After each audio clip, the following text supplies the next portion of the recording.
Halo, selamat bertemu kembali dengan kuliah PJJ Fisika Matematika 1. Eh, Video ini adalah video materi kuliah FISMAT 1 pertama setelah UTS. Jadi minggu lalu kita sudah menyelenggarakan UTS, maka saya akan melanjutkan kuliah FISMAT kita dengan metode PJJ, pembelajaran jarak jauh. Nah, kalau Anda perhatikan di silabus yang saya tulis di awal kuliah, maka materi setelah UTS itu adalah persamaan diferensial. Lebih tepatnya lagi persamaan diferensial biasa, ya, karena ada yang namanya persamaan diferensial tidak biasa yang kita namakan persamaan diferensial parsial, itu dibahas tidak di FISMAT 1 tapi di FISMAT 3. Oke, apa itu persamaan diferensial? Sebelum kita masuk ke persamaan diferensial biasa, ada B-nya, tentunya pertanyaanlah apa itu persamaan diferensial? Bahasa Inggrisnya differential equation.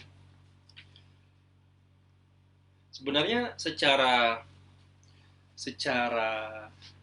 implisit, secara tidak langsung, Anda telah berkenalan, telah bergelut dengan persamaan diferensial di kuliah-kuliah fisika dasar maupun matematika dasar. Meskipun mungkin Anda tidak diberitahu bahwa itu namanya adalah persamaan diferensial, tapi secara implisit Anda sudah mengerjakan problem-problem yang berkaitan dengan persamaan diferensial. Kalau boleh saya katakan, sebelum kita masuk lebih jauh tentang apa itu persamaan diferensial, kalau boleh saya katakan, bisa dibilang 90% atau lebih dari 90%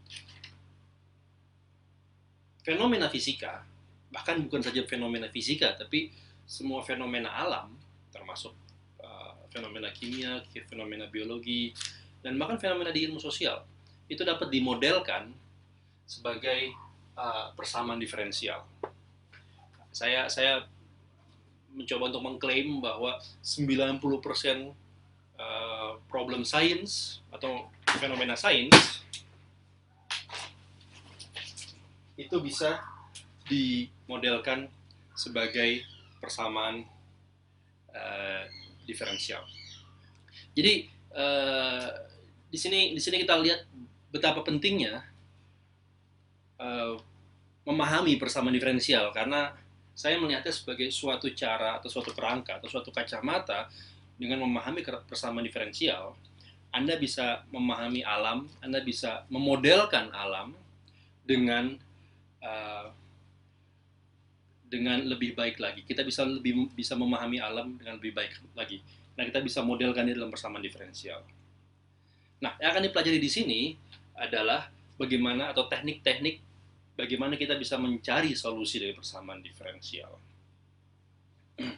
Sebelum saya masuk ke definisi apa itu solusi persamaan diferensial, tentunya, dan juga sebelum saya masuk ke apa itu persamaan diferensial, saya akan ambil contoh. Kira-kira persamaan diferensial apa yang Anda temui di fisika sejauh ini? Ya, meskipun tidak terbatas hanya di fisika. Misalnya, ini sebagian kecil saja yang saya list di sini ya. Misalnya persamaan Newton. Persamaan Newton itu seperti apa? Kalau Anda ingat, persamaan Newton itu adalah hukum 2 Newton, massa dikalikan dengan percepatan, ya kan? Apa itu percepatan? Percepatan adalah turunan kedua dari posisi. Jadi saya bisa menulisnya seperti ini.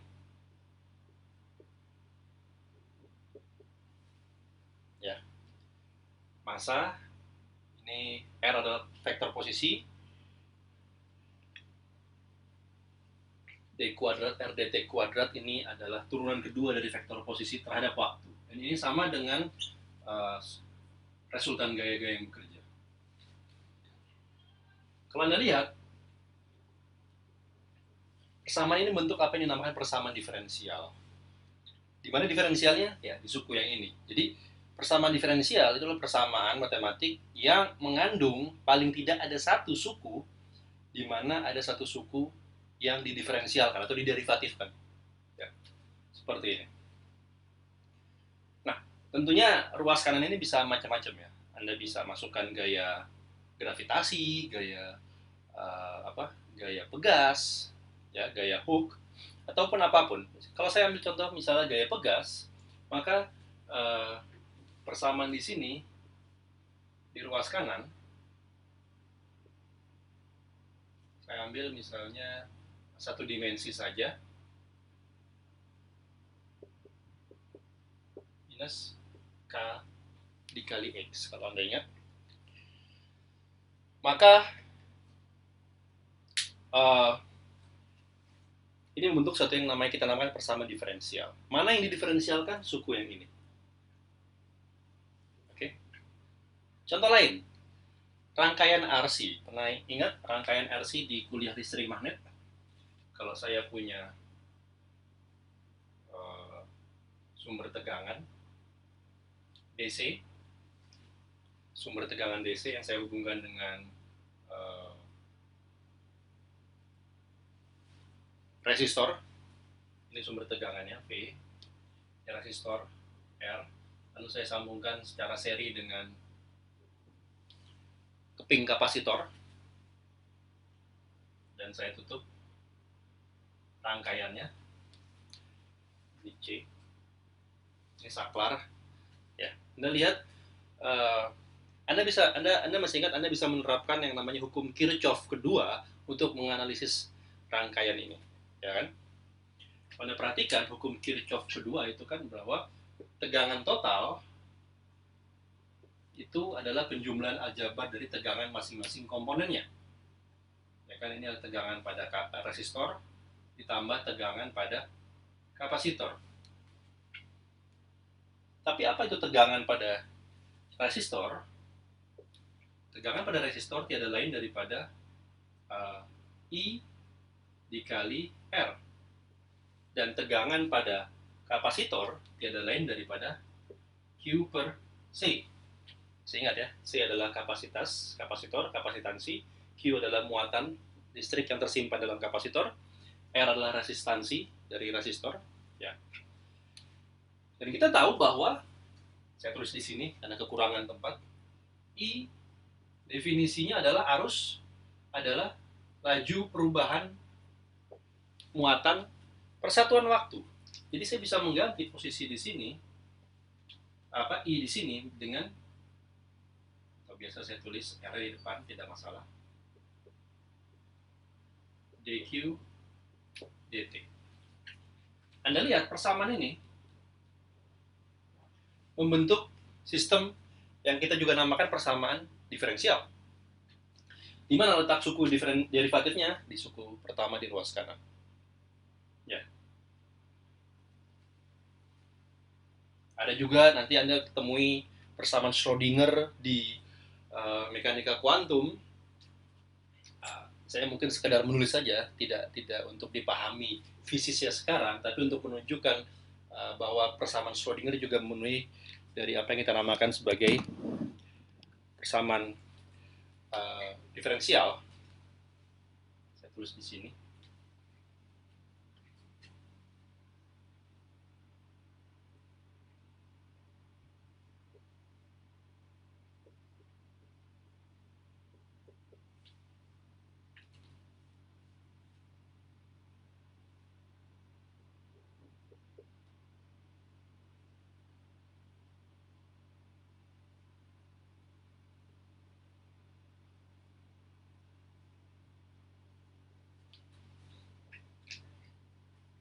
Minus I habar do per do T dari psi. Psi adalah apa yang kita namakan sebagai fungsi gelombang dalam mekanika kuantum.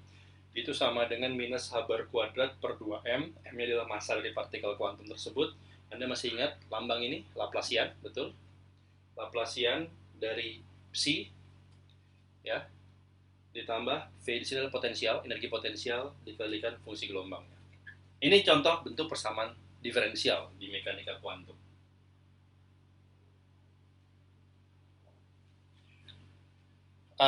Sebenarnya banyak lagi contoh-contoh atau persamaan-persamaan di alam atau di sains yang berupa persamaan diferensial.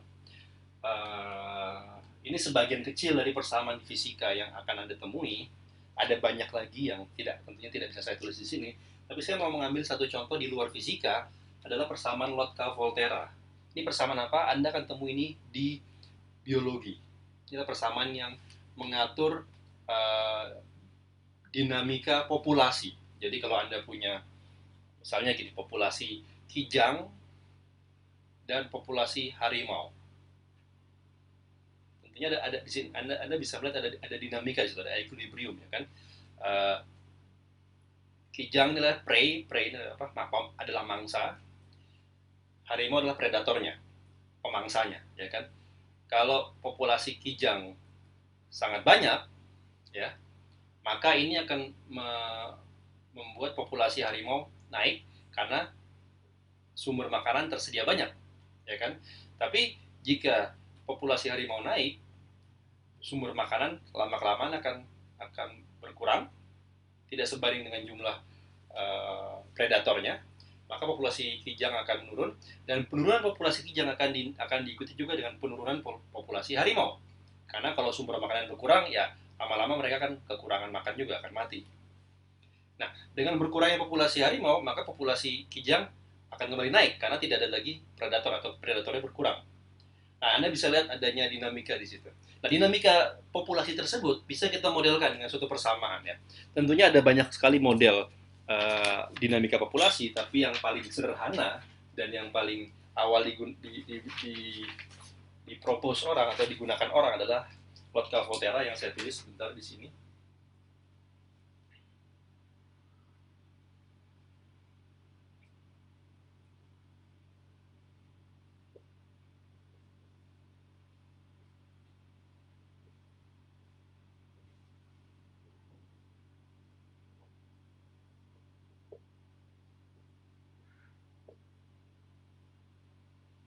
Ya, ini ada dua persamaan sebenarnya. Ada dua persamaan untuk X dan persamaan untuk Y. Jadi X di sini adalah prey-nya, kijangnya dalam hal ini, mangsanya. Sedangkan persamaan untuk Y-nya adalah persamaan fungsi untuk predatornya. Jadi dinamika yang tadi saya ceritakan itu bisa dilambangkan dengan satu set persamaan matematik, persamaan diferensial. dx dt ini menunjukkan laju penambahan atau laju pengurangan dari hewan mangsa. dy dt menunjukkan laju penambahan atau laju pengurangan dari hewan predator. Ya. Bagaimana jumlah pemangsa dan hewan mangsa dan hewan predator terhadap waktu itu bisa didapatkan dengan mencari solusi dari persamaan Lotka-Volterra ini. Dan tentunya Anda bisa lihat bahwa ini bisa diterapkan bukan hanya di biologi, tapi juga di ekonomi, di sosiologi, dan tentunya persamaan diferensial ini sangat luas sekali, ya. Persamaan diferensial itu Anda bisa temui tidak hanya di sains alam, tapi juga di sains sosial, di ekonomi, di sosiologi, di politik, dan lain sebagainya. Anda selalu bisa untuk memodelkan suatu fenomena, baik itu fenomena alam maupun fenomena interaksi dinamika sosial, ke dalam suatu persamaan matematik, dalam suatu persamaan diferensial. Tentunya pemodelan yang Anda buat itu tidaklah 100% menggambarkan realita yang ada, ya. Itu masih berupa pendekatan, ya kan. Tapi ya, lebih baik kita punya pendekatan yang tidak 100% daripada kita tidak punya model sama sekali, sehingga kita tidak bisa memahami apa yang terjadi di fenomena tersebut. Untuk membuat model Anda itu lebih realistis, Anda tentunya harus mengimprove atau menambahkan suku-suku yang lebih rumit di dalam model tersebut. Jadi semakin rumit model Anda, semakin realistis, semakin mendekati kenyataan di lapangan. Tapi tentunya the price to pay, harga yang harus dibayar adalah bahwa semakin rumit model matematika Anda, semakin sulit itu untuk dicari solusinya atau dipecahkan. Begitu.